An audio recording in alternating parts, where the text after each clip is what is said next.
Hi guys, welcome back to Origami Twist. My name is Jen and today's video is stamp kissing. It's just a simple technique to make your regular stamps stand out even more, and it's really fun.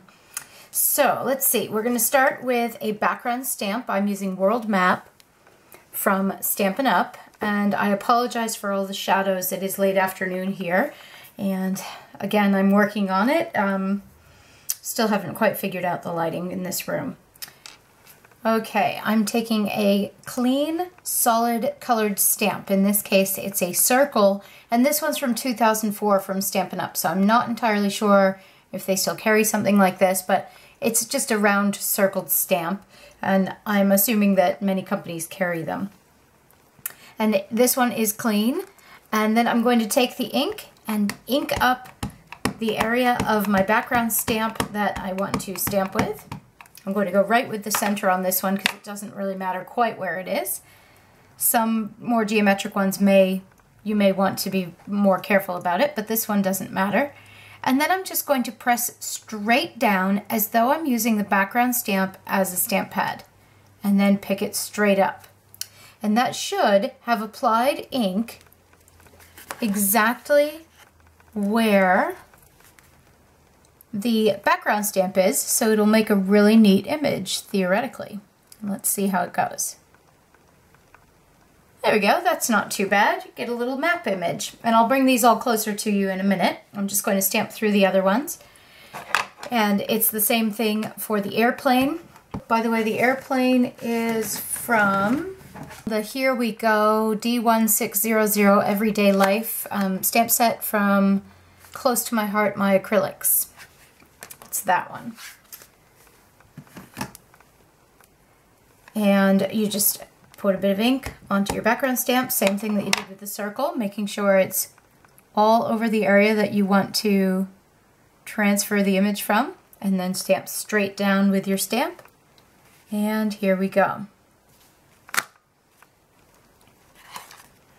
So as you can see, some of the more detailed stamps don't work quite as well. However, if you had a different pattern for a background stamp, either smaller or larger, you may have better success with that. And all that takes is a little bit of trial and error with the stamps that you have to sort that all out.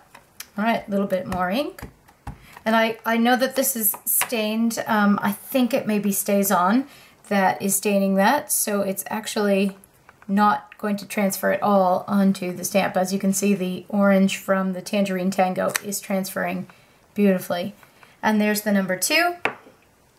Now, just so you know, I'm actually using, let's see, 5 tissues all folded up as the padding behind the cardstock, and it is doing the same thing that those fancy pads that are meant to keep your stamp images crisp. It's doing exactly the same thing. So if you're using a small stamp and you don't have one of those pads, a few tissues will do the same job.